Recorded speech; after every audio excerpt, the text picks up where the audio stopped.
Welcome to The Midpoint, conversations with the extraordinary people building the American innovation economy from the inside out. I'm Patrick McKenna, founder of One America Works. Welcome to The Midpoint. I'm Patrick McKenna, founder of One America Works and partner at Comeback Capital. Today, I am in Pittsburgh and I'm joined by Jordan Rooney, who is an entrepreneur and founder of Jaster Athletes. This is a great pleasure. Great to have you on the show. Yeah, how you feeling? Of course, yeah, I'm excited to talk with you. Yes, and we should just go ahead and disclose I am an investor in Jaster. Which is a huge deal for me. I appreciate that. And we've known each other for Yeah, it's been like 5 years, yeah. 5 years. So I've been just waiting. I've been investing, just waiting for you to pop that idea out that we can start working together on. Yeah, and I was very much from prodding from you, was able to take what, more of a service-based mindset when it came to building a business to, all right, how can I build technology around this? When I think about the different profiles of founders, you're a very special type of founder. You know something very deeply.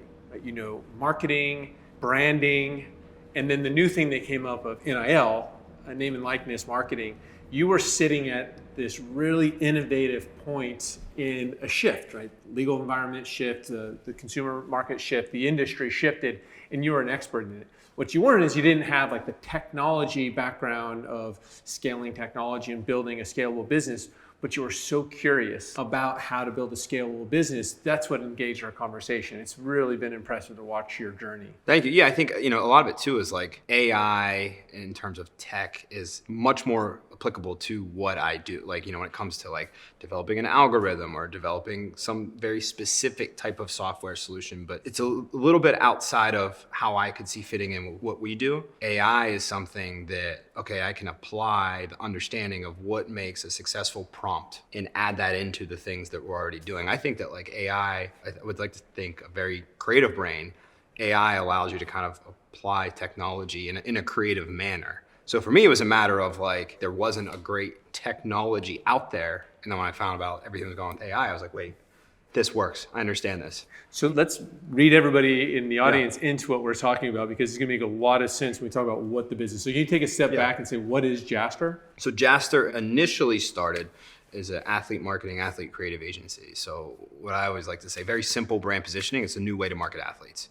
There's a new way to do it. When you look at marketing agencies, sports agencies, it's a very antiquated industry. Everything's based on referral. You know the coach, or because you know this player, well, it's much easier to then get this player or that player. But NIL, name, image, likeness rules that got passed now 2 years ago, allowed for college athletes to start making money off their name, image, likeness. And with that, they could start working with marketing representation much earlier as well. Mm-hmm. So me having a marketing agency for years and working with athletes in an unofficial manner, I was like, all right, this is the perfect time to do this.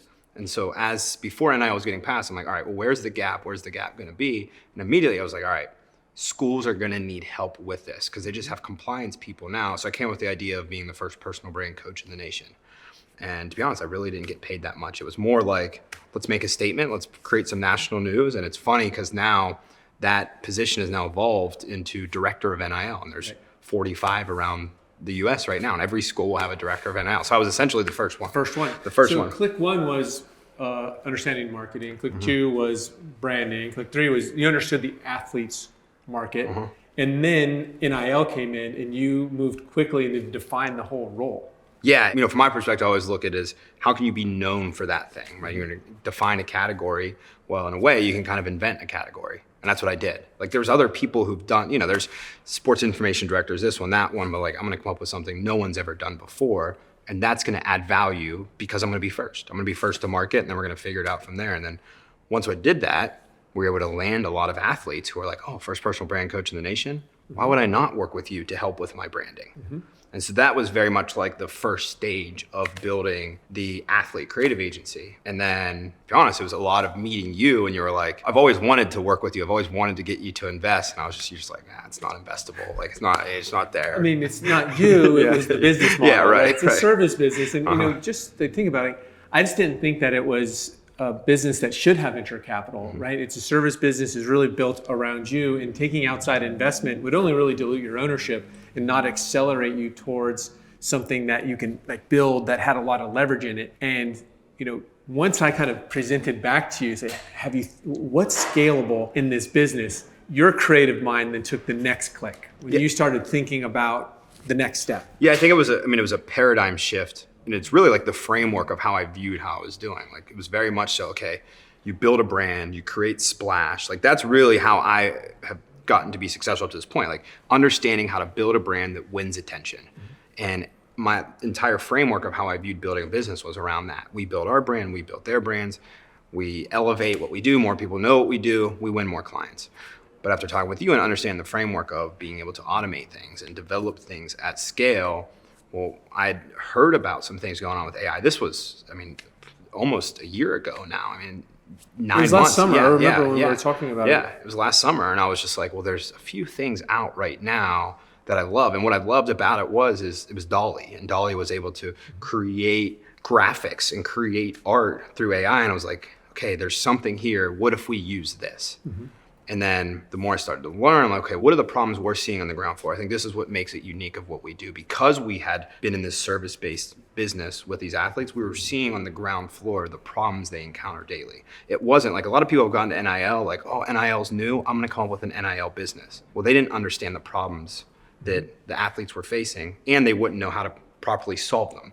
So what you've had in NIL, you've had a lot of people make tech platforms, tech businesses that the athletes don't need and the athletes aren't using. We actually developed a solution based out of necessity. Mm-hmm. Athletes are texting me all the time, Jordan, what's trending on TikTok? School NIL directors, hey Jordan, how can athletes be better at building their brand? I was the first personal brand coach in the nation. What if we developed an AI personal brand coach in your pocket? That's right. And that's where we developed Java, which is the Jaster Athlete Brand Assistant. Again, this is it's just you're cycling on creativity and bringing more technology into solving problems.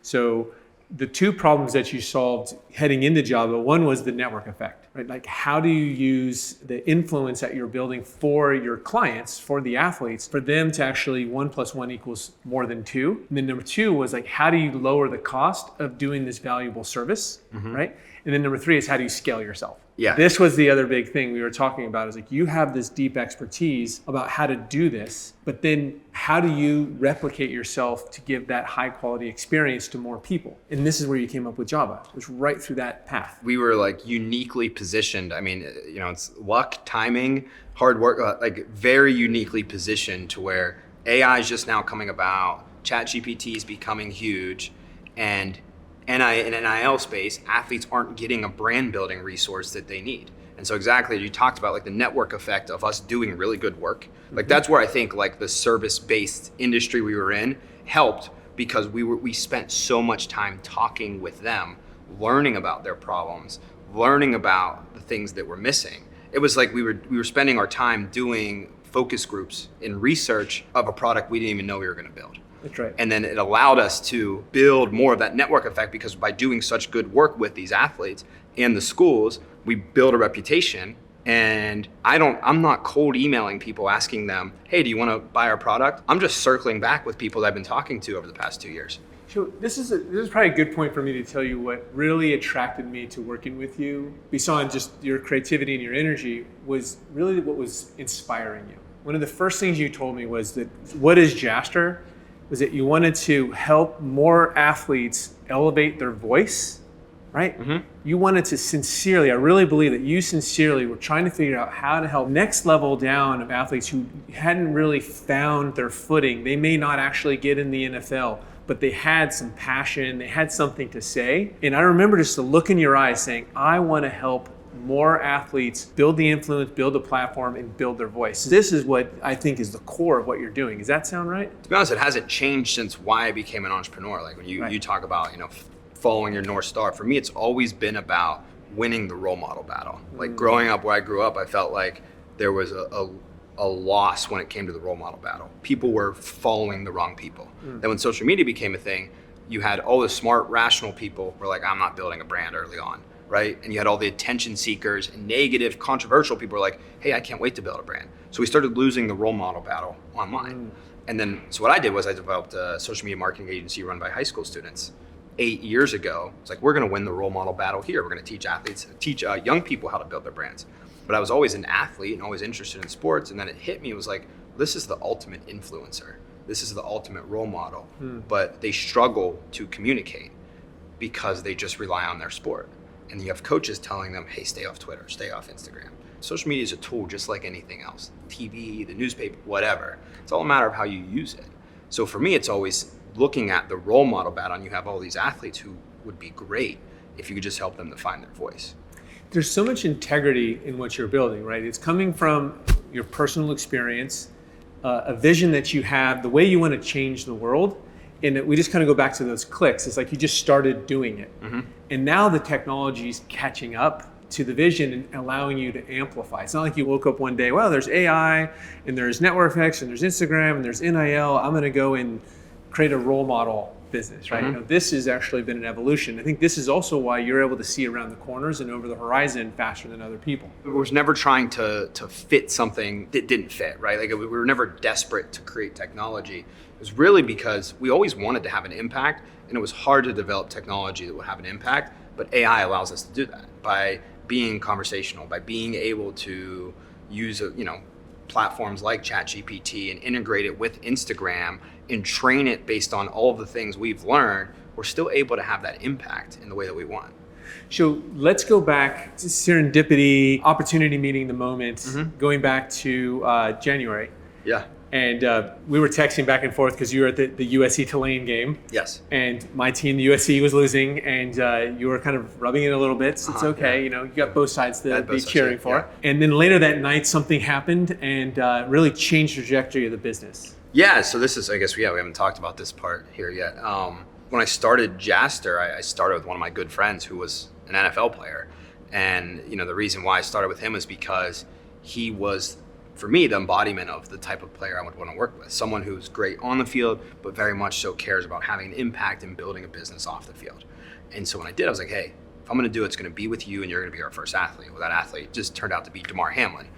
And so, yeah, on that night at January 2nd, I was flying back from the Cotton Bowl and my flight got delayed, and that's when everything happened with Damar, and I immediately flew into Cincinnati, and everything's been a whirlwind since. We're kind of starting to wrap up here. I just want to get back to the integrity of why you started this business. And you were working with Damar when he wasn't the known athlete.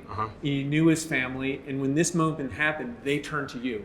Yeah, I mean, it's very much like the timing is actually crazy, right? Like I've spent my life like being on podcasts and doing videos and sitting in front of the camera and talking to the camera. And I never realized that it was putting me in a perfect position to go be a spokesperson and handle one of the biggest, I think, digital stories. I mean, national stories, but when you look at Twitter and Instagram and all the people talking about it, I was in such a unique position to be able to handle all of that for things that I was not massively successful with over the last 10 years. I've made over 1,000 videos, but now here I am on Good Morning America, standing in front of camera, and I'm like, well, I have camera presence, this is easy. And I'm able to, say, hey, we're not gonna release written statements. We're gonna do it strictly through Twitter. Nice. And we're gonna do everything through his platform. And then even now, like brand partnerships and being able to It also shows the example to who the clients that you're working towards, the university's gonna work with, and ultimately it's these athletes and their voices and helping them and kind of showing how you are a trusted, aligned partner, that the company is to be trusted. This is really a key part of where the company's going. Yeah, that's exactly it. I think that we are, and we're going to continue to scale to be the marketing agency for the new athlete, which is very much a digital content creator who wants ownership, who wants equity, who wants to build their own business. They want to be successful on the field, but they want to be successful off the field. And so the last thing, as we're kind of wrapping up here, is like, let's talk about Java a little bit more. So I've been playing with it, is getting fast, snappy. It's like so useful. It's really a game changer for how AI and NIL and kind of digital athlete industry is working. Can you give us just a little preview on what we should expect going into the fall? Yeah, so I think when you look at right now, schools are trying to figure out how they can give their athletes more resources. So they have compliance solutions, they have marketplaces. But when you look at it, there's been this mad dash of there's 20 compliance solution companies, there's 20 marketplace companies, but no one's figured out how to help athletes build their brands. Right now, the only solution, courses they don't watch or workshops they're not paying attention to. So for us, we're like, well, how do they communicate? Through text. So when I started using AI, I'm like, this is very interactive and it's personalized. Yes. So like this is the new way to learn, right? Like I'm studying for a test I'm going to take, and I insert the information, and then I communicate back and Query it forth. back to it, yeah. Yeah. So viewing this as the new way to learn. So we then took it another step and we integrated it with the APIs of the social media platform. So you could say to Java, what's trending on TikTok today? Or can you give me a good reference for day in the life content? Well, the reason we're coming up with those is because I've had hundreds of athletes text me those exact questions. So we're scaling what we've dealt with in a human-to-human format with the AI. Well, I couldn't be more excited for what's going on at Jaster and Java. It has been less than a year, really, since we've been working on this. And I know there's a lot of things coming up. So good luck. I can't wait to have you back on the program here talking about future success, but great job. Thanks, Patrick. All right, thanks. To learn more about One America Works, visit our website, oneamericaworks.org.